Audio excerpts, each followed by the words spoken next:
بینەرانی عەزیز ئەو کاتتان باش بەخێربێنەوە بۆ گفتوگۆیەکی تر لەگەڵ کەسایەتیەکی ناسراوی ڕۆژهەڵاتی کوردستان.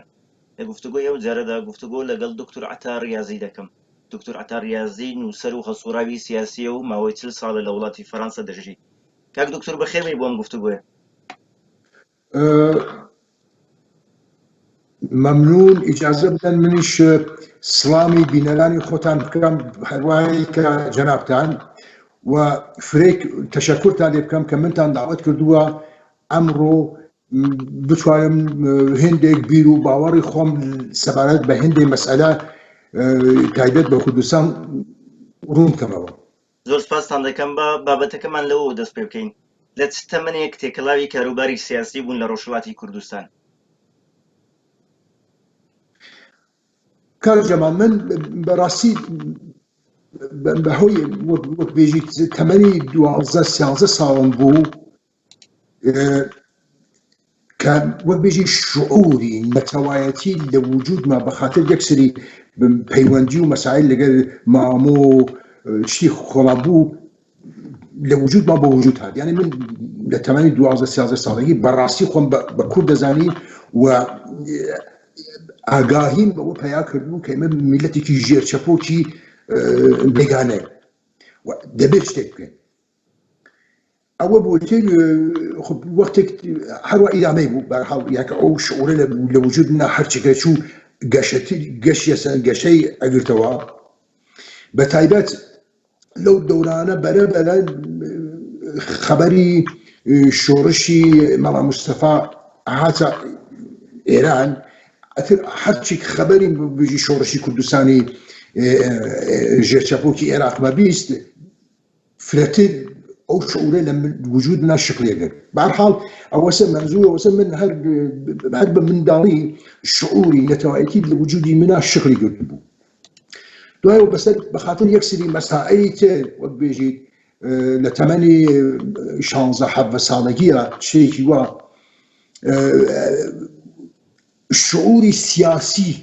شعوری سیاسیش لە وجودما بەخاتر ئاشنایی لەگەر هێندێک کەسا بە وجود هات و لەو تەمەنەوەلا خۆم بە ئینسانێکی چەپ ئەزانی و لایەنگری لە فەلسەفە و ئیدئۆلۆژی چەپمە کرد. بەرحاڵ ئەم دوو شعورەیان کە شعوری نەتەوایەتی و شعوری بێژی سیاسی یا شعوری تەبەقاتی بەرحاڵ هەر شتێک ئەم دوو شتە دەستیاندا و بە دەست یەکەوە لە وجود منابووم و تاکوتر بەرەبەرە ئینقلابی ئێران دەستی پێ کرد. بەڵێ لەو سەردەمەدا پێش ئەوەی کە شۆڕش لە ئێران بکرێ چونکە ئێوە 1970 هاتوونەتە دەرەوە بۆ وڵاتی فەرەنسا، ئێوە لە ساڵانی 1976 تا 1978 لە ڕۆژهەڵاتی کوردستان بوون و ئاگاداری دۆخی ئەو سەردەمە بوون. پێم خۆش چونکە خەڵکی سنەشن پێم خۆشە باسی ئەو سەردەمەمان بۆ بکەن. بیرەوەری کە لەو سەردەمەم هەست لە ساڵ 1975 ئێمە لە کورسانە بووین. هۆتێلێک بوو هۆتێل ئابیدەر لە کورسانە، نازم ماگە یان لە ماگە دوای پرفردوسی ئەو هۆتێلە دریا بوو بە پێشمەرگا. جا ئێمە ئەچوونە ناو خیابان پێشمەرگەی هاتنە کە پێشمەرگەی مەڵا مستەفا ئاهاتنەوە بۆ مەرەخەسی هەنار بۆ مەرەخەسی هاتن بۆ کورسان. یعنی ئەمە وەک بژیت تەماسێکی فیزیکی تەماسێکی جنسی ئەوە عینەن بە چاو خۆم پێشمەرگەمان ئەدی وەختی ئێجاودا ئێمە یەکسی ڕەفێق بووین ئەمانمانە هەرچێکە دی شاخ و باڵمان دەرەهەوە دەماوت ئای خوایە ڕۆژێک ئەو شانسمانە بە ئێمەش بین بە پێشمەرگە و ئتر خۆتان نەزانم مناڵم ساڵ 1975 تقریبا هەرچی کەسە ئەیوت تواو بوو کوردستانی عێراق قسەن سەربەخۆ بوو. ئەوە بوو کە 6 مارسی 1975 گشتی ڕۆخیا. ئەوە ئەرێ بیرەوەری من لەگەر وەک بێژی شتێکی مشەخەس عینی ئەوە بوو کە پێشمەرگەی لە کورسانە پێشمەرگەی مەڵا مستەفامانەدی رادیۆ دەنگی کوردستانمان گوێچکەدا هەرەوە. ئەدی لەو سەردەمەدا کە بەرەبەرە لە شۆڕشی گەلانی ئێران نزیک دەبووینەوە و حزبی دموکراتی کوردستانی ئێران خەباتی سیاسی بە ئاشکرای خۆی سەر لە نوێ ڕاگەیاندەوە و هەر لە هەمان کاتدا لەو سەردەمە حزبێکی دیکەش بە ڕۆژهەڵاتی کوردستان وەکو کۆمەڵە هاتە ناو کایی سیاسیەوە باسی حزبی دیموکرات و کۆمەڵەمان بۆ بکە لە سنا و لە ڕۆژهەڵاتی کوردستان.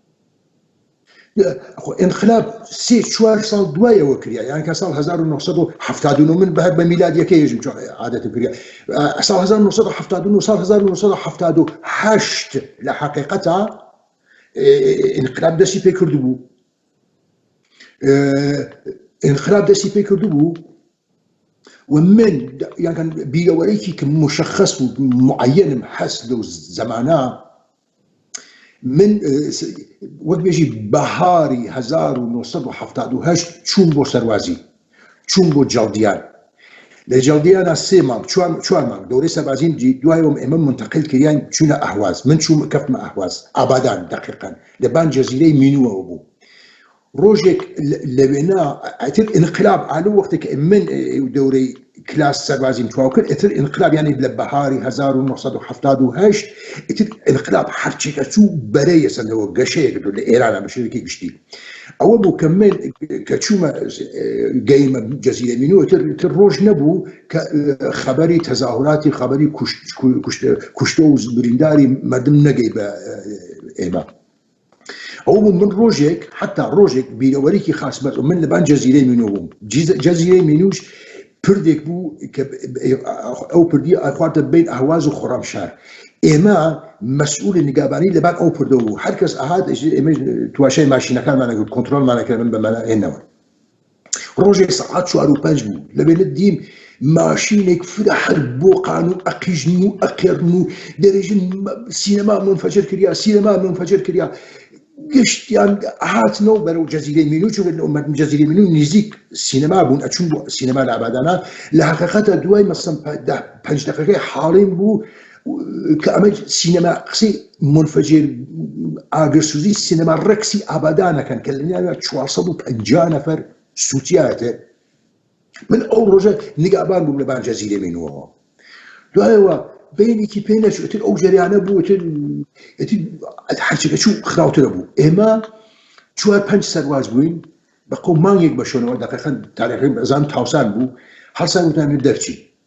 لە سەروازیە تفەق مەدانیە دەرچین هاتینەوە بۆ کورسان ڕەفیقێک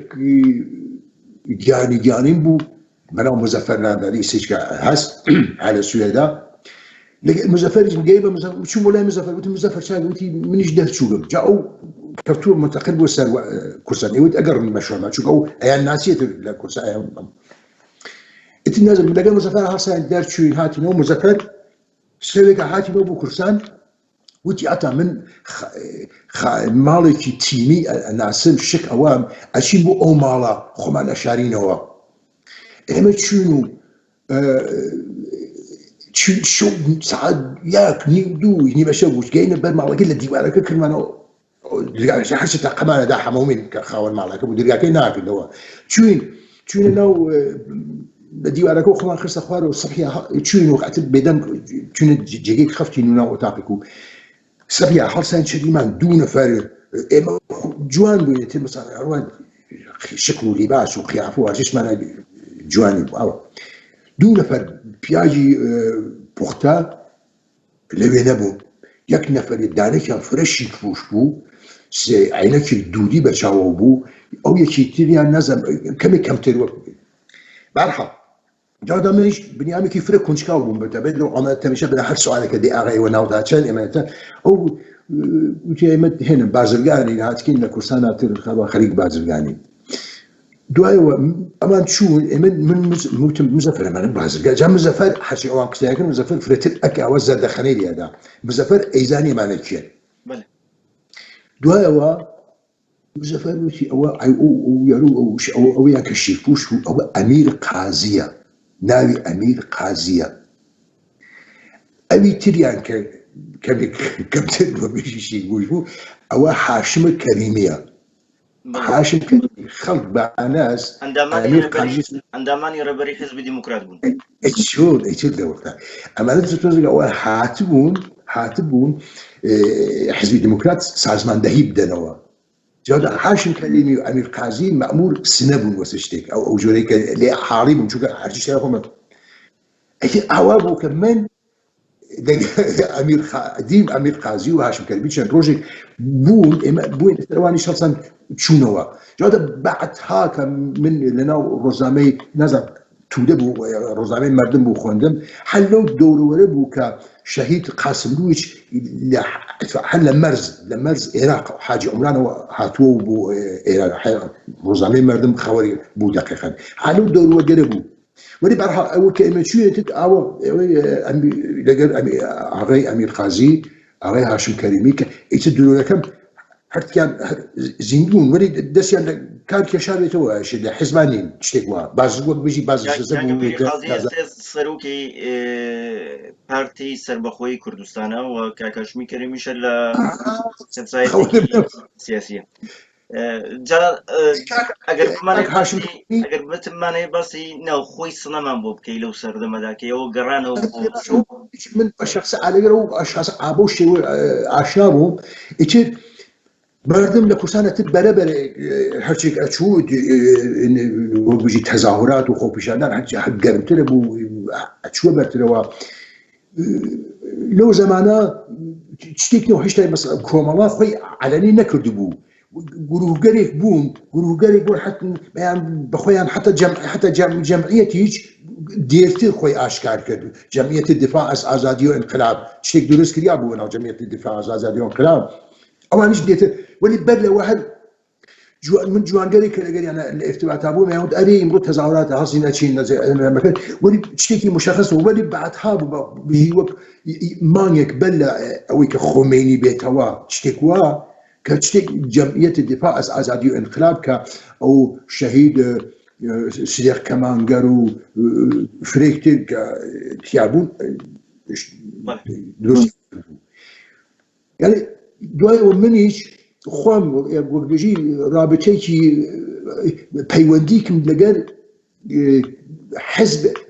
حزبیان ئەتفاقاً بوو پەیوەندیکی فرەسستمان هەر ئەتفاقاً هەر کاک ئەمیر قازی ئەو شەوە شەوی دووەم بوو یا سێوەم بوو وتی ئێمە ئیمڕۆ لێرە شانێک دروستەکەین من و مزەفەر ئەیوت هەر شانەیەکیش لە سێ نەفەر دروستەکردێت و من وتی دێ باشە لەگەر ئەمیر قازی و من و مزەفەر بووین بە شانێک ئەوە بوو وەلی ئەتی سازماندەهیمانەوە و فعالیەتمانەوە دکتۆر ئێوە لەو سەردەمەدا کارێکی ڕێکخراوەیتان لە نێو خۆتاندا سازماندا و کارێکی دەتوانم بڵێم کە پەیوەندی بە حیزبی دیموکراتیشەوە پەیوەندیتان بەوانیشەوە گرت کە لەژێر مەجموعەی حیزبی دیموکراتدا کار بکەن وەکو ڕێکخراوێکی گەنجانە بوو باسی ئەو ڕێکخراوەیەمان بۆ بکەن کە تۆ هاوڕێیان داتان مەزرند باسی ئەو ڕێکخراوە من هەر لە دەستپێکەوە وتی من ئینسانێک بووم کە وەکبێژی شعوری ملی و شعوری سیاسی لە ناومە شکلی گرت بوو یانەکان هەمزەمان بۆی کە بە کوردستان بیر مەکردەوە بە مەسەلەی تەبەقاتیش بیر مەکردەوە ئەوە بوو بە هەر حاڵ ئەم دوو مەسەلە بەیەکەوە بە شوێکی موازی لە وجود منە بوو ئەوە بوو کە وەختێک ئینقلابەتی تقریباً خۆمەینی هاتەوە ئێمە لەگەر چەندین ڕەفیقێتر یەکێکیان ساسان پەرتەوی بوو یەکێکیان نازانم لەبیرم نەماگە وەلی ساسانم لەبیرە ئەوە بوو ئێمەش هاتین وتمان چ پێ وتمان ڕێکخراوێک دروستەکەین بە نێوی ڕێکخراوی شۆڕژگێری ڕێکخراوی لاوانی شۆڕژگێری حەزبی دیموکراتی کوردستانی ئێران وتمان بەم شێوە ئێمە هەم چەپەمێنین و هەم خەباتمان لە پەیوەندی لەگەر حیزبێکی کوردیە ئەوێت جا ئەو زەمانە ئاغای بەغدادی و سەیعەلی مەسئولی حیزبی دیموکرات بوون لە سنا ئێمە چووە وتیان وتی ئای بکنێ بچن خۆتان شتێک دروستکەرە ئێمەش هاوکاری گەرتمان بێ گەرتان بێ ئەکەین لەگەرتانە ئێمە ئاوا بوو ڕێکخرا خۆمان دروست کردو لە شەریفاوە ماڵ سەرهەنگێکمان دابڕ کردو چونکە وەختە ساواکیەکان فرێت لەو شەریفاوە چون مەحەلەیەکی تقریباً شیک بوو ساواکیەکی فرێتیا بوو گشتیان دەرچوو بوون ماڵێکی فرە هەروە ما بووە ئێمەش نازەم چۆن بوو کێ بوو ئەو ماڵسەر هەنگمانە دۆزی بۆ لە ناوێ دانیشتوی لەبانێ مادرۆڵێکی گەورەمان دانیا و ڕێکخراوی لاوانی شۆڕژگەری حەزبی دیموکراتی کوردستانی ئێران و تر ڕۆژێتر جێلەسەمان بوو لەوێنەوە هاتین و ئەچین و ئەوا بوو ئێتر تا انقلاب سەرکەوت و انقلاب کە سەرکەوت لە کوردستانە بەرەبەرە ملەتی کورد دەستی کرد بە خۆپیشاندان بۆ داواکردنی مافی کورد ئەوە بوو ئێمەش ئێتر هەر لە ڕابەچۆ لە پەیوەندی لەگەر ئەو جەریانگەرە خۆپیشاندانمانە کرد نازانم تراکتمان بڵاوە کردەوە فعالیەت سیاسیمانە کرد جاودا ئیتفاقاً فعالیەت سیاسیشمانە کرد شتێکی تەبیعی تا گەیە نەورۆز بۆ شەڕەکەی کورسان خۆ دەستی پێ کرد شەڕەکەی پادگان ئەوەتر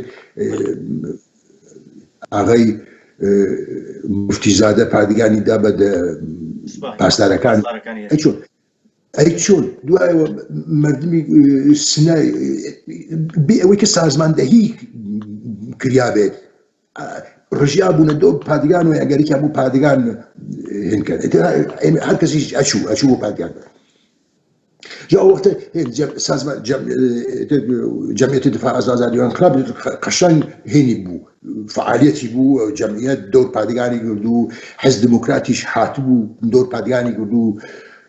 جار ئەماش نەپەیەوە مەسەڵەن پێشمەرگەی یەکێتیش هاتکە یەک دوو پێشمەرگیان هەناردیگە کە ئێمە سازماندە ئەو چ گەرێک بوو بەرحاڵ ئێمە بە دۆر وەک هەنگ هەست بە دۆر ماڵێکی خۆیان ئاگەڕن تو ئەم کوردی بە شەرەفە هەر کەسی کورد نیشتمان پەرست بوو بە دۆر ئەوە بوو کە هەوڵیەدا کە بچێت پادیان بگرێت بەرحاڵەتە ئەوە بوو ئەوەی ئێمەش بەشی خۆمان بووین هاوبەشیمان کرد دوایەوە خاست لەبیرم نییە جەرانەکەی ئەوە بوو یا بوو کە شەڕی گۆمبەد نەزوەستەشێت چەند ڕۆژێک دوای بوو شەڕی گۆمبەد دەستی پێ کرد ئەوە بوو 14 نەفەر لە کورسانەوە هەڵسان کە دکتۆر ناوەکەم دەبیست و دکتۆر لطف الله وەسەشێت دکتۆر لطف الله ئەوێن لە گەشتیان بەناوبانگتر ماشینەکەیان لە بیجارە مینی بوسەکە چەپاوێ 14 نەفەریان لێ شەهیدە بن ئەوە بوو هاوردیان جەنازیان هاوردە 100,000 مردمی شاری کوردستان یا 100,000 نەفەر لە تەشی جەنازەی 14 نەفەر شرکەتیان کردبوو بەڕاستی ئەمە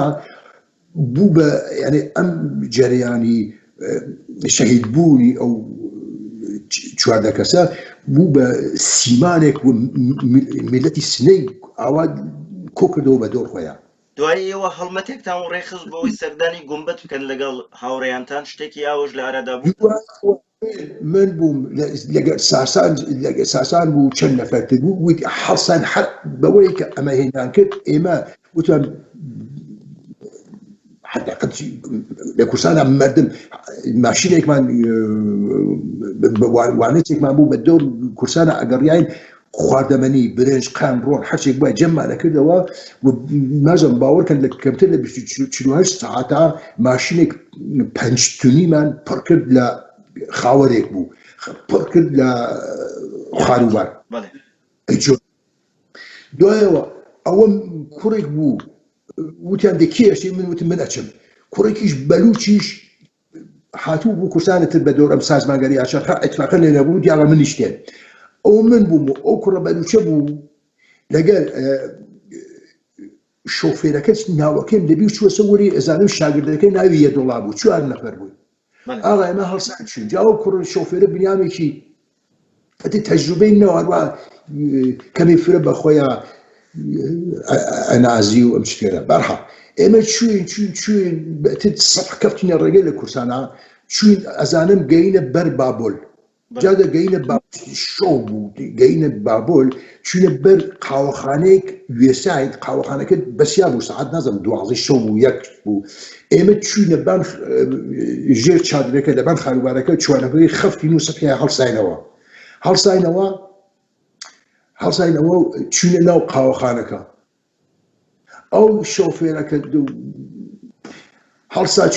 چوونە بان مێزێک هەفتەش نەفەر بووم هەفتەش نەفەری دوو نەفەر دانیشت بوون ئاغا ئەمیش هات دانیشت دەستی کرد بە قسەکردن بەڵێ ئێمە کوردین و ئێمە غەیورین و ئێمە نازانین چین و ئێمە ئەمەی شوێنەی ئێمە هاتکین لە ڕووی دڵسۆزیەوە کۆمەکی یارمەتی مردمی گومبەت بکەین ئەو ئەوراکەیش هەرچی ئەویش ئەرێ واقعا کار خوبی میکنین خیلی ئادەمای مهرەبوونیان سین ئەم شتێرەتەی حەفڵە من بەڕاستی بهم تعجب هات ئەو هەرگوێچیەدا ئەو میشە تعریفیە کردی فارسەکان لێمە و چوو ئێمەش هاتینەوە سبحانەکەمان تو بوهاشێدا باخاو نازان 5 کیلومتری دوورتر دیمان تانگێک لەم لای خیابانەکەەوە تانگێک لەو جایەوە تانگێکتر لە وەسەتێ نەگەوە گۆرت 50 نەفەر وێسا بوون ئەی جوور دەزانی ئەمە ئەوەی ئێمە هێنە ماشین ئەسلحەمان هاوڕێ ببین بۆ گونبەت ئاغا ڕژیانە بان ماشینەکە و ئەبێتت گێنیاکە چیان هەن برنج و ڕۆن و قەن و هێن لەوێنە وتیان شکاڵی نەدارێت ئێمەیان بردە زیندان ساری نزیکترین شار و بڵێنە نەگەیشتنە گومبەد و هەمووتان دەستگیر کرد ئێمە بە ماشینەکە بردیان ئاگە ئاغا ئەمە لە ساریا بووین جاودا بەقەو هەفتەیەک دەناو زیندانە بوو چون جاودا لە دەستێکجان نیمەی زیندانەکە ساواکەکان بوون نیمەی تریشی یەکسری بنیامگەل لا تووشیشی تیا بوو وەلی بەرحەڵ هێنە جەوێکی جالب بوو ئێمە چوین ساواکیەکان هاتن ئەمیان داوات کرد و نادام چینەوە خەوەر کورسانیان نەپرسی لەیمانەوە چێت ئەتر ئەوە بەقەو هەفتەیەک لە زیندانەوەیەوە هاتەوە هەفتێکی پێچی و هاتنەوە وتیان ئاغیان ئێوە تواشامان کردگەی وەسم بێگوناهن هیچیتان نەکردگا هەڵسم یەک نەفەرتان بێ لەگەڵمانە خارومانەکە ئەوەینە گونبەت جاودا تێنەوە 4 نەفەری هەڵسن ئەچنەوە بۆ کورسان بۆ باشە جاودا من و شۆفێرەکە چوین ئاغا چوینە گونبەت ئەتر وەک شارێکی جەنگ زەدەم بۆ باران کریا و گشتی ئەو یارو چریکەکان هێنە هێنیان دروست کرد و سەنگەریان بە کیسە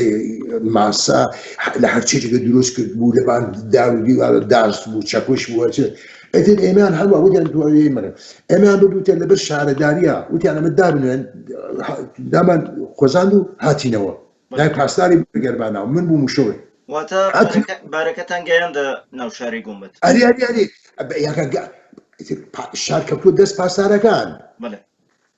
پاسدارەکان بوون کە تو برنجت نازم چیان پێ کردگا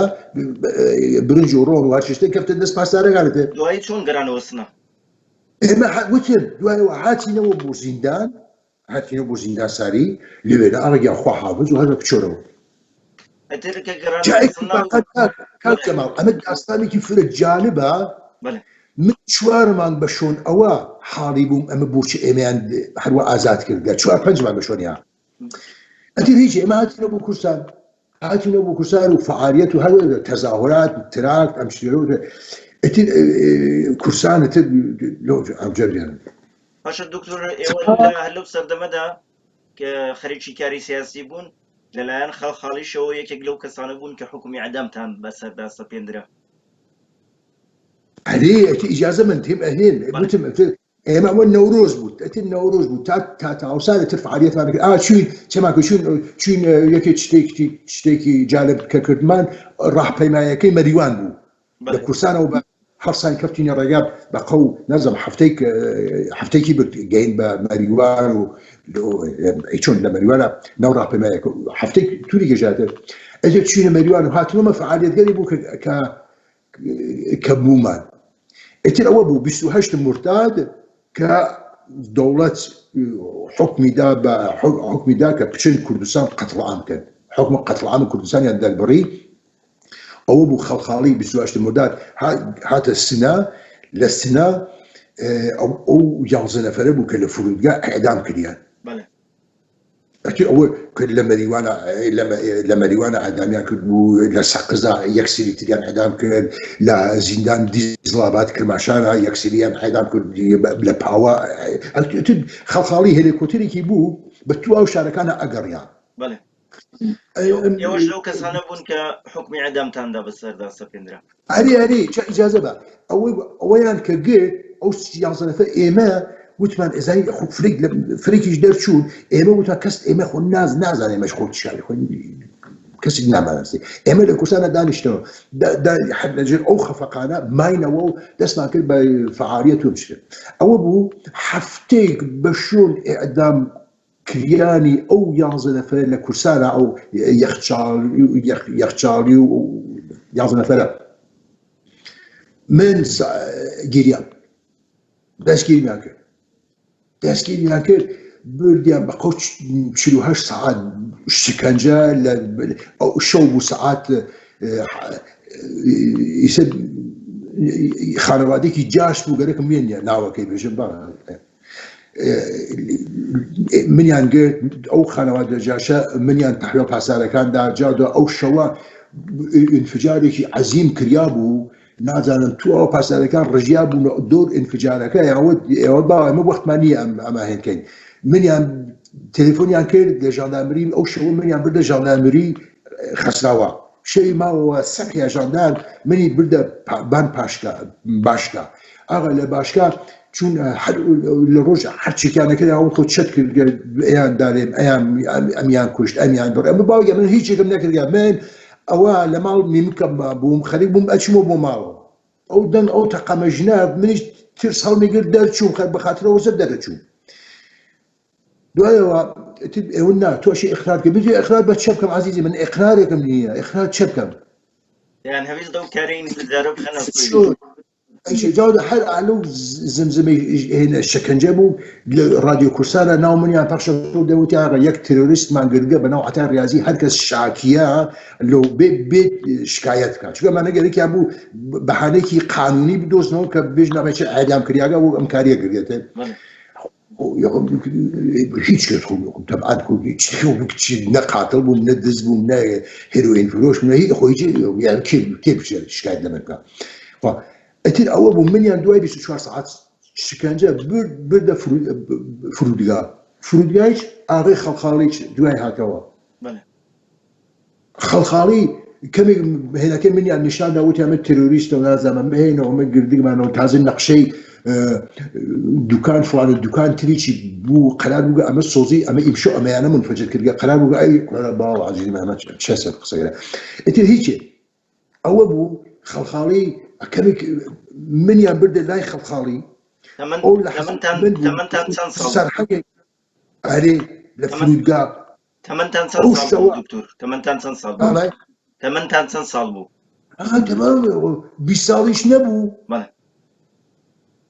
بەڵێ کە ساڵم ئەیچۆر ئەیچی 19 بوو 19 دوایەوە منیان بردە لە خەڵێ من بووم و سەرهەنگێک نازانم ئەو سەرهەنگە یەک دەفە عەسەبانی بوو لەسەر ئەم سەرهەنگە من لێ حاڵی بووم ڕئیسی ڕوکنودووی نەزم چه شارێک بوو ڕوکنودووی پادگان نەزم حەمەدان بوو یا شتێک وە ئەو کاغا جا خەڵخاڵی نازانم وتی چێ وتی این بیشەرەف ببەرین ئێدام بوونۆگەی من وتی ئەمە خۆ این چی کردە جاودا لەو عەسەبانی بوو ئەو جەریان ئەو سەرهەنگە خەڵخاڵی فرە ئەسم سوورە بووە ڕەشە بووە لە عەسەبانی و دەستگەری ئەلەرزیە وتی ئەمە چێکە وتی ئەمە هەمیشە تێرۆریستە گردیە وتی ئەمە ئازان بڕن چیت زەر بە شەراخی بن هەفتەی تێت بێنیەوە ئەو ئازاد بوون ئەی چۆن ئاغا منیان برد هەر ئەو شەوە برد من تا زەربەی یەکەم زەربەی چوارمم شمارد و نەزم لەبیرمە شمارم یانە دوایەوە وەختی خەوەر بوومەوە چەبیم یەک نەفەر ئەوە خەریکە دکتۆرێکە دەرزی خەریکە دەرزی ئەژێ خەوەر بەرەوە هیچێک نییە زیندگی نەمردگی من هەڵسامەوە بردمیانەوە ئەو لە زیندانە لە ئەو وەختە ساسانیان گرد بوو ئەو کوڕێک کەس بەناو ساسان پەرتەوی لە زیندان جاوتی عەتامە چایان پێت کردگا یاکان لە پشتەوە لە سەرمەوە نازانم حتا مەسەلەن بە پوتین پایان یاوەبان دووچاومەوە کە لە زەویدا محکەم بمگرێن کە تەکان نەخۆم کە ئەو بتوانێت زەربوو بەشێ ئازای ئەنامم خوێن بوو کەوگە بووە خوێنی لێ ئاهات هیچ حتا یەک قورسیشیان پێم نەدا و بێژێنێت ئەتر ئەو شەوە ساسان و یەک چەند نەفەرێتی لەوێنە هاتن یارمەتی منیاندا کە من ئاوا لەبان سکەوە بتوانم درێژ بکێشن ئەوە بوو بەقەوتا 15 ڕۆژ من هەروە ئەو ڕفێقێنە لە زیندانە یارمەتیماندا بەرزیانە کردەوە یا بۆ خەفاندن یا بۆزن ئەو بوون ئیتر بڕیار دەدەن کە ئازاد بوون بڕیار دەدەن بێنە دەروەی وڵات و ڕوو لە وڵاتی فەرەنسا دەکەن هەرێ جا مەرزوورە وەسە من ئەوە لە زیندانە کە بووم قسەکەیش درێژەوێتەوە ئێمە لە هێنان بووە 15 ڕۆژ بە شوێنیان بردیانمە بۆ لای خەڵخاڵی دووبارە بۆ جاری دووەم چۆن سێ دەفەت بردیگمانە ئەوە دخوامە هێنی کردگە چێ پێژن کردی یانە قاری کردیان ئەویش نەخێنێ کردگەشتا وتی دەیخاش ئەمە نەزم دەحوتی حەبس ئاباد بچۆ بمێنەوە ئەسا قسەگەرێکی مرد ئەسن خۆ ئەسن یارۆ بۆ دەزانی و تەئاترە هەیە تەئاترە خۆ من نەگوت دادگاوم نازەوێت حەبس ئاباد دوارە ئەمیان هاوردەوە کوتێکیان نێمەدا شکنجەمیانە کرد باوکیانە هاورد باوکمی وت حتاییان وتیانە پێم تۆ فقط ناو یەک نەفەر بە ئازاد دەکەن خانەوادەمیان خستوە ژێر فشارێکی ڕۆحی و ڕەوانی دایکمە هات ئەو براکەمە هات ئەم هات ئەو باوەڕێ ئەی چۆن ئازاد بوون بۆی ئیسفادە لە کاتەکە بکەین چۆن ئازاد بوون ئازادەکەی دوارە دەحفەی سێوم بردمیانەوە بۆ لای خەڵخاڵی چونکە ئەمە 15 ڕۆژانەیە هاتەوە بۆ کوردستان یەک سری ئەعدامە کرد و یەک سری محاکمە کردووە چووەوە دوای وتیان دێمە چێ وتی دێمە فعلا 10 ساڵی بۆ ئەوڕینەوە ئەسنکە معیار و ئەعدام بوو بە حەبس ئاباد بوو بە 10 ساڵ هێن تئاترە بوو ئەوە تر مامەوە تر من لە زیندانە مامەوە فقط گەرەکم بوو یەک داستانێکی جالب لەم وەسەدە بگەڕمەوە ئالەو جێت دەحفەی سێومە ڕۆژێک ڕۆژنامەنگارگەر مجاهدەکان هاتن بۆ کوردستان ئەمانە هێنیان نەکرد کە بزانن ئایا و دەوڵەت ئێران پاسدارەکان مردم شکنجە نان ئایا کوڕ قانون ڕعایەتەکەن و لەم شتێرە پاسدارێک لەبین ئەوانە بوو ئێمەشیان هەوتە دێکی کێتێ من چوم گشتی ئازای عەلامم کەوت وتم داوام بچم عەکسێکم لێ بخەن کە بزان چیان پێم کردە دوایەوە پاسدارێک لەوێنە بوو داستان ساریە گەڕاندەوە ئێوە لە ساریە ئێمە 4 کوردمان گردوو تێرۆریست بوون ئەمانە نەیان نەزانی بخۆیان ئەمانە قەرار و ئەعدام بکردێن وەلی لە حەقیقەتە لەگەر معاوزەمان کردبوو چونکە چریکەکان یەک سری پاسداریان تورکمانەکان سازمانداریان چریکەوە گرۆگانیان گردو بوو ئێوت ئێمە ئەمانمانە لەگەر گرۆکانەکان خۆمانە گۆڕاگە لەوێنە بوو حاڵی بووم کە جێریان ئازاد بوون ئێمە لە ساریە ئاوا بوو ئێمەیان معاملەیان کردو لەگەر ئێمە لە حەقیقەتە ئیچ دوایەوە ئێمە هاتینەوە ئیستا بەرحاڵ ئێوە دەحفەی سێوم ئەوە بوو هاتوو بەرەبەرە هەوا سەرد بوو پێشمەرگە خەریک بوو ئەهاتەوە شەوێک هاتن ژنەتمان کە پێشمەرگە هاتکە نزیک کورسان بوو گەسەوە شەوێک هاتن پەلەپەر سەعات نەزەم 2 بوو 1 بوو کەی بوو وتیان دەسوور هاتکە فرودگا تەخلیاکەین کاغەزێکیان پێمان ئیمزاکە وتیان هەر وەختێک ئێمە ئیحزاتانەکەیشی بێنەوە 4 6 نەفەر بوو من بووم و نازەم ساسانیش بوو ئەو وەسەسە بێکۆ هاتین چەند نەفەری تریش بوون ئێمە بۆ شێوە سەعات 2 نەمە شەو باس ئەنکرد سەفیاتر ئەمانش ئێمە ئازاد کرد و خۆشیان دەرچوون و پێشمەرگە نازەم ڕۆژێ بەشۆنەوە هاتەوە کورسان دەرباز لطف پێشمەرگەی کوردەوە پێشمەرگەی کۆمەڵ دموکراتەوە ئازاد کردیان ئەدی چۆن هاتنە دەروەی وڵات دکتۆر بە کوردی ئەکر ئەوە هاتنە دەرەوە من ڕەفیقێکم بوو چی پێژن پەزیرشی دانشگاهی بووم هەناردە لە دانشگای گرۆنۆبلا بەڵێ فەرەنسا شاید لە دانشگای گرۆنۆبلا پەزیرشی جا ئەو وەختە ئێران هەرکی و هیچ شت نێزای خۆ چاکە لە کورسانە وەنەوە هەڵسای من چوون بۆ تاران بۆ پەزیرشنامەوە لە سەفارەت فەرەنسا ویزام سند و پاسپۆرتم سند و هاتمە دەرەوە زۆر باشە دکتۆر جانیەوە لە 1970 دا دێنە فەرەنسا و لەو کاتەوە نەگەڕاونەتەوەی ئێران کە هاتنە فەرەنساش پەیوەندیتان هەر بە حیزبی دیموکراتی کوردستانی ئێرانەوە ما و لەو سەردانانەی کە دکتۆر قاسملو بۆ فەرەنسا دەیکرد ئێوە چاوتان بە دکتۆر قاسملو کەوت باسی ئەو سەردەمەمان بۆ بکە لە فەرەنسا ئەو سەردەمە من کە هاتمە بۆ گرۆنۆبل لە ئیتفاقن وا بوو لەگەر یەک نەفەر گەرەکم لێ ناوەکەی بێژەم لە حیزبی دیموکراتا بوو ئاشنا بووم مەهابادیە دوایەوە من وتم كرسول برنامج شو ناو بوشكي كرسول ودي كرسول من زايشه من براسي إذا حاملة علاقة حس كارب كان بكل سعودي ده باش ديكتوش بيبولا بوشي بو كتشوف بومبا دواره بومبا اندامي حزب الديمقراطي كردستان وصالك نازل دو مرتبه سي مرتبه لو سال 1980 اتشين من شركه دوام اتشين بو باريس الشركه جلسه كان شركه مالكه جاء اوسع ما حفت 8 نفر بوين لا ينقري حزب الديمقراط لا اصلا جاي بجمله اوروبا او بو شخصي شهيد قاسم له حج هاجر او معمولا سي شوار من جاريك اهات لفرنسا اوروبا بدور اوروبا بوكاري حزبي اهات حد كاتب شهيد قاسم له اهات يعود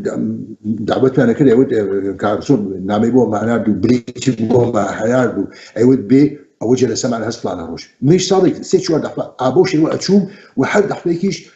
شهيد دكتور قاسم تشريف يعموده بنا قصيبو ما نكرت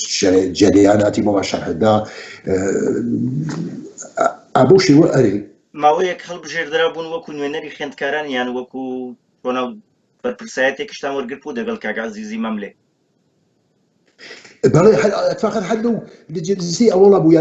جلسي دوما بحث اول هادوتي باشا بخو يواشي خمان ساز بعد هي بخمان بدين وكان دي شيء خب يبدو نفر حرب جيرين بو وقت بيجي لما حزب لاوروبا اتفهم من قشده بالمواد اللي صاروا كده انا شنو الدكتور قاسم يقول لجوب ومن كم بمدابولا من بو كاك عزيز معبلي بو كاك رسول قادر بو لازم شنو فريت كاك رسول عبد الله كاك خسرو عبد الله بو حلوة من خشم جستكي حركاتك كاملة بدي كاك شهيد دكتور قاسموتي دي كاك عزيز تقول لقيت او جوانا ناو منشي هذا دي بن ما عندي حزب لاوروبا ابوش هو دكتور قاسموتي منو كاك عزيز دستشارك قبل كوميتي حزب دوايا منشو يعني وقت نيري حزب لاوروبا دوايا تشوفوا دوايا بشون او جريانات تشوفوا بو شاركه خوان بحال مشاركه من دور بو باريس 15 كيلومتر ونما تواني خب فيزيكان جسمان بنيام شركات كاده جلس لم كاريرا اتو شلمان يك بشون وكا عزيز زي بومي داوتي اگر بيتر خوشا بامر يك نفر حال بجيرين شو كلا باريس ابي بنيام احتياج ابوشي وكمان او وقت بيجي او بوستمو محمد بجيهش ولي انقر ماما ونهزم مويس 6 سال شو صار مرتبا اتشوم ودوايا يوكل بزشكي والجيران إتر كاروباري سياسي تنكردو دستان بخندن كردو لفرنسا دواتر بونا دواتر لفرنسا بونا دكتور وەکو نووسەرێک زیاتر دەرکەوتن هەم بە کوردی هەم بە فەڕەنسی بەرهەمی چاپکراوتان تایە لەو کەسانش کە ئێستێ بابەت دەنووسن و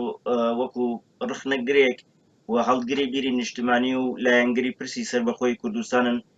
زیاتر بابەتەکانتان بەرچاوە ئێوە یەکێک لەو کەسانن کە ڕخنە لە حیزبەکانی ڕۆژهەڵاتی کوردستان دەگرن کە پاشگری ئێرانیان پێوەیە حیزبی دیموکراتی کوردستانی ئێران کۆمەڵی شۆرجێری کوردستانی ئێران پێم خۆشە باسی ئەوە بکەن کە ئەو ڕخنەوە بۆ چوونانی ئێوە لە چیوە سەرچاوە دەگری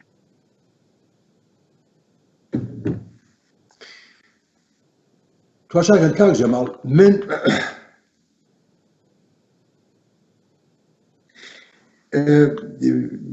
یان بابەتی ئەسلی ئیمڕۆمان هەرە و گەرەکم بوو لەسەر ڕەوانشناسی کەلیمەی ئێران لە ناو عنوانی حیزبە کوردیەکانی کوردستانی ژێرچەپۆکی فارسەکانە قسە بکەم يعني مثلا فرض وقتی که جین حزب دموکراتی کردستانی ایران یا کو کۆمەڵی زعامەتکێشانی کوردستانی ایران ئەو ئێرانە چه تأثیرێکی ڕەوانی چه تأثیرێکی دەرونی لەناو زەهنیەتی و عەقلیەتی کوردە ئەتوانێت بێت چونکە بەلامەوە بەڕاستی مەسەلەیەکی فرە مهمە ئەوەی کە بە ئەهەمیەت ئەم مەسئلە بنیام شوێن بوات لەبەرچێ تواشای وەسعەتی کوردستان بکەیت وەسعەتی کوردستانی ژێرچەپۆکی فارسەکان ئێمڕۆ کوردستانی ژێرچەپۆکی فارسەکان کوردستانی ئێرانیشی بێژن دواکەوتووترین منتەقەس لە ئێرانە. ئەڵبەتە بەعزی کورد هەن دڵخۆیان خۆشەکان نێژن دایمە دواکەوتووتریش هەست وەلی من گەرەکمە خاتر جەمیان کام دایمە دواکەوتووتر نییە هەن منتەقەگەرێک وەک بەلوچەکان بەدبەختن وەک ئێمە وەلی لە ئێمە فرەتر بەدبەختین ئەوەی شەر بەناجە ئێمە بەدبەختن. مەزوو ئەوەسا ئێمە دواکەوتووترین منتەقین لە کوردستانە بوشە دواکەوتوو نین کورد دواکەوتوو نییە عقڵە وەک هەموو ئینسانی لە ڕووزەوینا وەلی وڵاتەکەمان دواکەوتووە بۆچە بە خاترەوەی کە اقتصادمان نییە هیچ شتێکمان نییە و اقتصادی کیشوەرێکیش وەک بێژیت لەبان سەنعەتەوە چاکێت تو وەختی سەنعەتت نەوێت کارت نییە شغڵت نییە تۆ کارت نەوێ اقتصادت نییە تۆ اقتصادت نەبوو تەنیا فەقر و بەدبەختیت هەست لەناو ئەو وڵاتە. یعنی ئێمە لەناو وڵاتێکە کە زیندگیەکەین کە سەنعەتی تیا وجودی نییە و نەبوودی سەنعەت بەخاتر یەک شتە بەخاترەوەی کە فارسەکان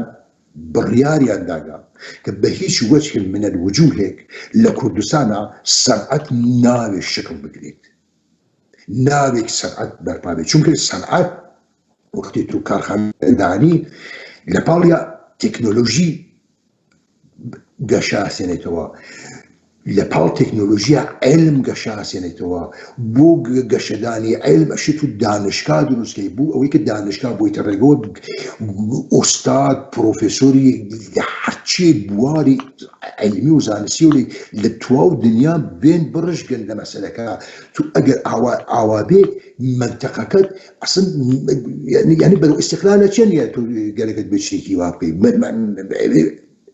ئەوەسە کە فارسەکان بڕیاریان داگا بە هیچ شکلێک بە هیچ وەجهێک بە هیچ وەجه من الوجوهێک تۆ ناوێت بچووکترین کارخانەی لە کوردستانە دروستکەی. ئەمە ئەو دواکەوتیە بۆ کورد ئێریکردە جا ئیسا ئەم بحرانە اقتصادیە وەک بێژی بحرانێکی عزیمی اجتماعی بە شوفەیەک دروست کردیان. ئێمە لە ناو جامعەیەکە ئێوە تواشاکە نەهاد ئێوەی جامعەیەکە وەک بێژن جامعەیەک وەک ماڵێک بێت و ماڵێکیش بە چه دروستکیانگە بە خشتی دروستە کردێت و خشتی ئەو ماڵە خانەوادە است. ئەلان بە سەدها هەزار جوان لە کوردستانە ناتوانن خانەوادە تەشکیل بن بە خاتر فەقر. یعنی تو وەختی خانەوادە نوێسە جامعەیش متەلاشی بێت. ئێمە هەنێنەوە جامعەیەکە کە خەریکە متەلاشیە بێت ئیتر بە خاتری نەبوودی مەبەستانەوەیە کە چونکە ناوی ئێران بۆتە هۆی ئەم هەموو غەدرێکە لەگەلی کورد لە ڕۆژهەڵاتی کوردستان کراوە حیزبەکان نابێ خەبات لە چوارچێوەی ئێرانێکدا بکەن و دەبێت خەبات لە پێناوی سەربەخۆی کوردستاندا بکەن. ئەرێ نا منزور من فقط گەرەکم بوو کەمێک بە منتەقی خۆم بڕۆمە بەرەو ئەرێ ئەگەین دقیقان ئەمەر ئەم شتگەرە وەختی ئێژێن ڕابتێکی هەست لەگەر ئەو کەلیمەی ئێرانە ڕابتێکی هەست. گەرەکمە ئەوەی بێژم کە ئێمە هەلەناو وڵاتێکە دواکەوتووترین بحران اقتصادی بحران اجتماعی بچون تواشای ڕێژەی خودکوشی بکەن ڕێژەی ئەفسوردگی بکەن ڕێژەی سترێس بکەن لەناو جامعەیەکی ئیسەر تو لەم بحران اقتصادیە لەم بحران اجتماعیە دوور بنەوە. فارسەکان پاسدارەکانیان چاکەن بە وەک نقڕونەوات هێروئین و تریاک و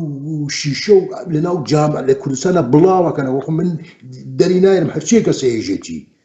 متوجه چه ڕێگەیەک پێشنیار دەکەن بۆ داهاتوو بۆی دەرباز بین لەو هەموو بەدبەختیەی کە ئێمە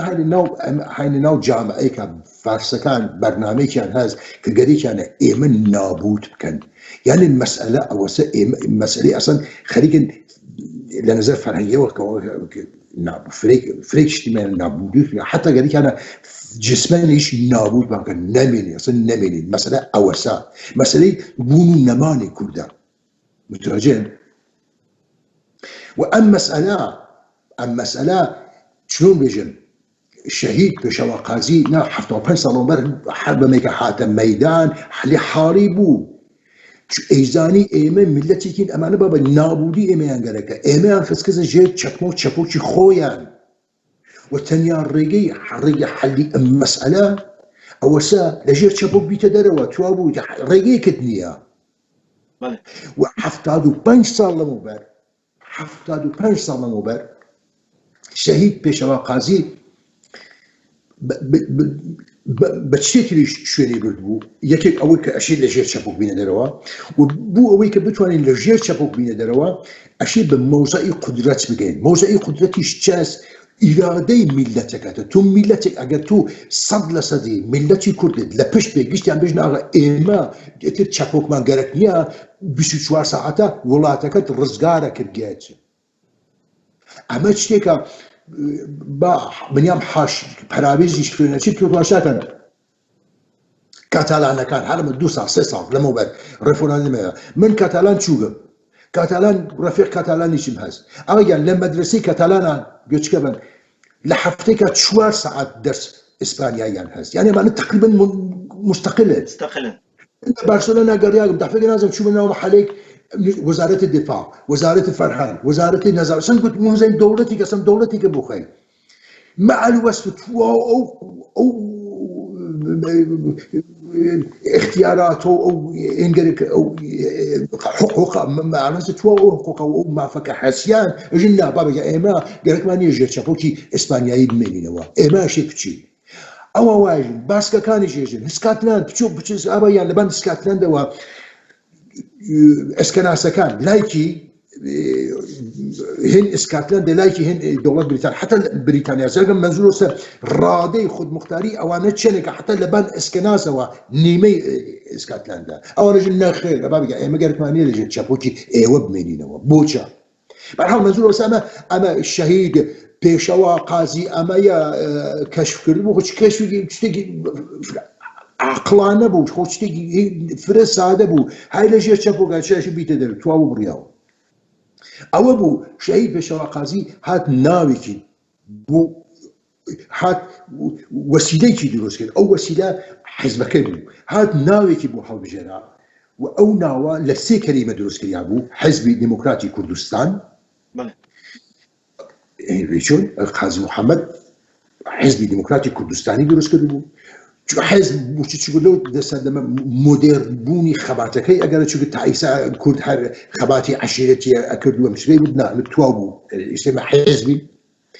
دوايا وكلمه ديمقراطي شي هل بزادبو كبيجي انسان وقرت معنا انسانانه زندگي بكين وانسانانه لقيت واو انسان كان رفتار بكين وولاتكش كردستان وولاتكش كردستان يعني ايوه تواشاكن وقتی کوردێکی ئاسایی چونکە هەر کوردێک کوردەکان گشتیان خود لە دانشگای هارواردا خود دەستیان نەخۆن کوردەکان گشتیان دکتۆرای فەلسەفەیان خۆ نییە خۆ لە جامعەی وەک فەڕەنسی هەرواسە لە ئیسپانیای هەرواسە لە ئاڵمانی هەرواسە لە ئینگلیزی هەرواسە یارو خۆ ئەگدانیشی فکر کاتەوە بخۆ بێژێ ئەمە جەریان چەست نا هیچێک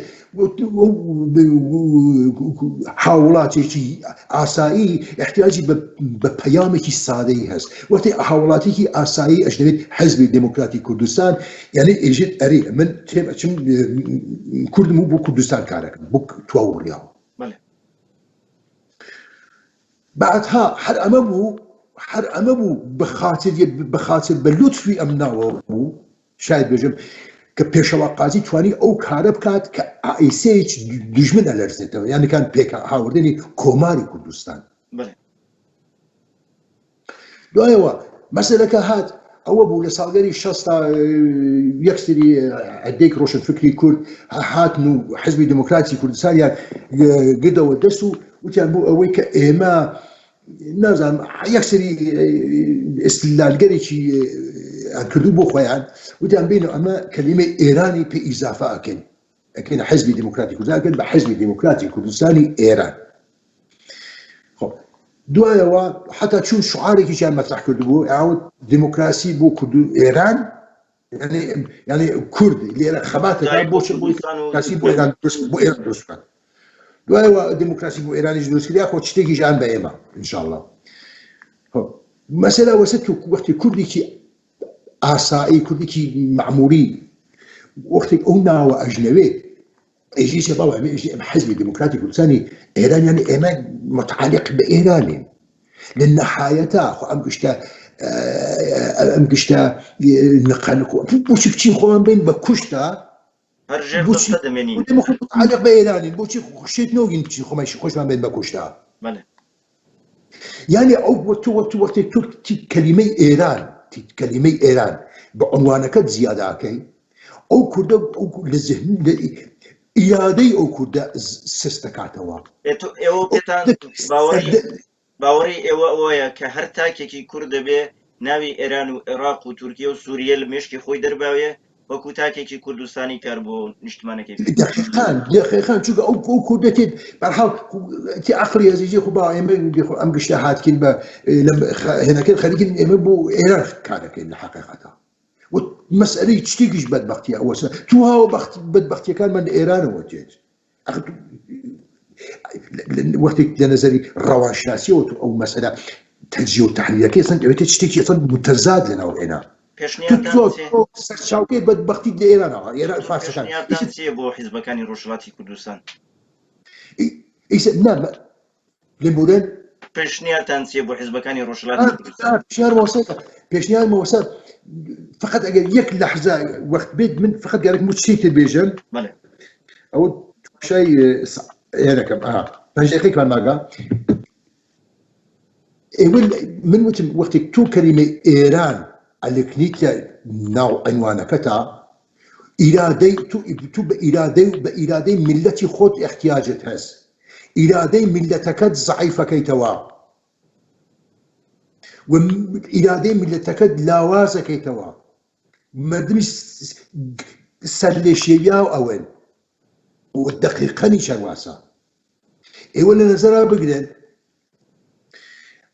مردم بە دەمەقۆپان و هەڵسن تفەنگەگرێت دەسەوە ئەچنە ئەو کەژوکێفە چاکەی من خەماتێکم بۆ خەماتێکگەرە من دموکراسی لە ئێرانە دابنم واقعا چێچن هەر نەزم هەر کەسێک کە تەحلیلێکی ڕەوانی لەو شتەکە مشکلێکە زەمە جا ئەم مەسئلە من لایەنگەری ئەڵان لایەنگەری هیچ کەس نیم و دژمنی هیچ کەسیش نیم لە کوردیە شتێک هەست مەتەڵێک کەس ئێژەن گەورە ئاوە ڕژنێ بوچک لەبانەوە خزەکانیەکە نازم لایەوەچە بێژنیانە ئەوە حزبی دموکرات هاتە ئەو ناویە بۆ خۆی هەڵبژێنەوە دوایەوە ساڵ 80 کۆمەڵە دروست بوو لەبەر لە ئەوەیان بەخۆیان کۆمەڵەی زەحمەتکێشانی کوردستانی ئێران چ ئەوانە ئەو نەبوون بە ئێرانێکی دوو ئاتەشە کەوتیان بە ئاسان ناوەی چ فڕێبێن ئێمە چون حزبێکیان دروست بە حزبی کۆمونیستی ئێران ئەسڵ کوردستانیش ئەسڵ کوردستانیش فڕەبە ئێستا یارۆ هاتکە دەمەقۆپان و نازانم هێنا و فەرەنجی و لەو بانەوە خەریکە خەباتەکات ئێمە بەرنامەی تۆ چێزمەنگ بەرنامەی وەستە کە بچێ پرۆلتاریای زۆڵاهەر ئیسفەهان و نازانم ئیران خۆدۆی تاران ئەمانە سازمەندەهی بات و حکوومەتی کۆمونیستی لە ئێران بۆ میگەن ئێمە میلەتی کورد محکوم بە نابوودی کریاگە لەلایەن فارسەوە مشکل ئێمە ئەوە نییە بۆ ئەوەی زۆرمان کات نەماوە پێشنیاری ئێوە چییە بۆ حیزبەکانی ڕۆژهەڵاتی کوردستان بە تایبەتی ئێستێکە دەبینین هەر کەسێ هەر حزبێک دروستە کات درستی کات فاشیستە کۆمونیستە کاپیتالیستە ئەو پاشگیری ئێرانە لە حەزب بکەن ئەشی حەزب بکەن بۆ دروستبوونی یەکگرتووی و گوتارێکی نیشتمانی ڕای ئێوە کورد ئێحساس کات خەریکە بۆ خۆی کارەکات ئێحساس کات نۆکەری بوو ئەو ناکات نۆکەری بۆ پرۆژەی فارس ناکات دکتۆرێەوە پێتان وایە کە ڕۆژهەڵاتی کوردستان زەرفیەتی ئەوەی تێدایە ببێتە وڵاتێکی سەربەخۆ خۆی بتوانێت ئیدارە بکە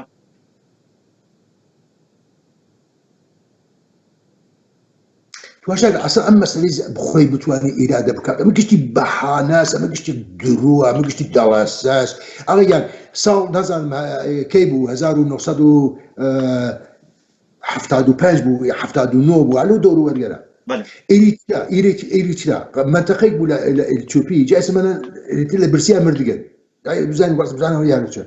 ئیشتیقلال خۆیان یانگەر ئاسە ئێریترا دەوڵەتێکە دەیچۆ من ملەتێکی ڕەشۆڕوت ئەوەک ئێریترا ئەوان بتوانن خۆیان ئیدارە بکەن وەلی ملەتێکی کورد بە هەزاران ساڵ تاریخەوە نەتوانێت بۆ ناتوانێت ڕاستە کاک دکتۆر زۆرمان کات نماوە 3 دقەمان کات ماوە ئەگەر لەو 3 دقەیەدا قسەیەکتان هەبێ یان پێشنیارێکتان هەبێ بە خەڵکی ڕۆژهەڵات بۆ حیزبەکان لەو 3 دقەیەدا بیفەرموو من وتم پێشنیارمەوە ئێمە بۆ ئەوەی کە بە مافی خۆمان بگەین ئەشێ مەوزەی قودرەت بگەین مەوزەی قودرەتی ئێمەش یەکشتە ئیمانی هەر کوردێک ئێمە بە هەر کوردێک نازانم 10 میلیۆنین 15 میلیۆنین چەندێکین بە دانەی کوردەکان احتیاجمان هەست بە کرمانجیەوە بە سۆرانیەوە بە بووکانیەوە بە سنەیەوە بە کەلتۆریەوە بە یارسانەوە بە لۆریەوە بە خۆڕەواجیەوە بە ئیلا گشتمان ئێمە ئەشێ ناوێک هەڵبژێرین بۆ خۆمان کە ئیمان وەها ئیمان لە وجودی هەر کوردێکا بە وجود بێرێ کە ئەم کوردە بە دەور ئەو سازمانگەر حیزبێت کۆبنەوە و یەکدەم بێژن ئێمە ژێرچەپۆکیمان گەرەک نییە سەربەخۆیی خۆمان گەرەکە مطمئن بن ئێمە ئەگەر هوەری سیاست ئەوەسا ئەگەر ڕۆژێک نازم سەرۆکێکی لێ هاتوومان هەڵکەوێت ئەو کاری هوەری ئەوە کە بتوانن ناوێک و شعارێک مەطرحکەن کە تواو کوردەکان بە دۆر خۆیان ناجەمکەنەوە الان ئێمە فارسەکان مەسخەرەمان پێکەن فارسەکان باوە من لە کوردستانە دانێکیان خەریکە نەخشەمان بۆ ڕژێ کە چۆن دیموکراسی لە ئێران نابرزێ ئەو یاکەیان خەریکن نەخشەمان بۆ ڕژێ کە حکوومەتێکی کۆمونیستیان بۆ نابرزێنێ با هەرچی خاست بکێشینە تۆقسەری ئەم میلەتە بابەیان بەسە ئێمەشی بچین ئێمە ئەتوانین خۆ کورد ناتوانێت گشتی لەناو حیزبێکە تواشای موساییەکان بکەن تۆ شتێک هەست بەناو کۆنگرەی بینالمللی موساییەکان کۆنگرەی بینالمللی موساییەکان لەناو کۆنگرەی موساییەکانە لە ڕەشترین فەلسەفە ڕەشترین ئیدئۆلۆژی تا سوودترین ئیدئۆلۆژی تیا جەمع بوونەوە و تو فاشیستیش بیت نازانم کۆمونیستیش بیت وەتەنێک دەست ئەو وەتەنە نقطە مشتەرێک دێت لەگەر هەر کەسێکا بیت لە نەتیجە ئێمە وتم تواو هونەرکار ئەوەسە ئێمە کە چلۆ ناوێک و بەرنامەیەک و شعارێ مەطرحکەن کە تواو کوردەکان بە دۆر خۆمان ناجەمەکەینەوە زۆر سپاس دەکەم کاک دکتۆر عەتا ریاضی نووسەر و هەڵسوراوی سیاسی لە وڵاتی فەرەنسا کە بەشدار بوون لە گفتوگوێدا زۆر سپاس دەیەوە کاک جەماڵ کە ئەم فرسەتانە بە مندا کە بێم لە خەمەتانە ئامادە بم و بیرروڕای خۆم ڕاجە ئابۆ و دووسێ مەسەلە ڕابگەێنم سپاستان سەرکەوتوو بێن بژی کوردستان